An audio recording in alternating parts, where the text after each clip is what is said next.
Hey everyone, welcome back to the channel. Today I'm going to show you how to create and sell digital products using Convertkit. And trust me, it's super easy. Let's dive in. First, log into your Convertkit account and head to the Earn tab in the navigation menu. Click on products from the drop down. Here's where the magic happens. Next, you'll want to click on the plus new product button. Now give your product name and choose what type it is. You can either go with a one-time payment product like an ebook, report, or digital file, or you can opt for a subscription-based product, which is perfect for things like paid newsletters or membership sites.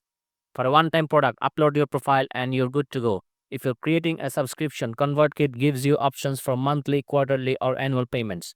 Once that's done, it's time to set your pricing. If you're selling a regular product, you can choose between a standard one-time fee, a pay what you want opinion, or even set up payment plans and high-ticket items. And if your product is something that can be purchased in bulk, just toggle and quantity option.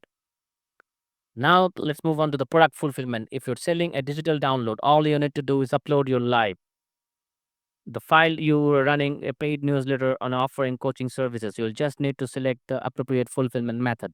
Finally, you'll need to set up your product's home. ConvertKit gives you a default domain, but if you want to look more professional, I highly recommend using a custom domain. This makes your store looks more branded and trustworthy. Once everything's set up, your products will live on your ConvertKit store. Customers can easily purchase your products through a clean branded link like get.yourdomain.com/products.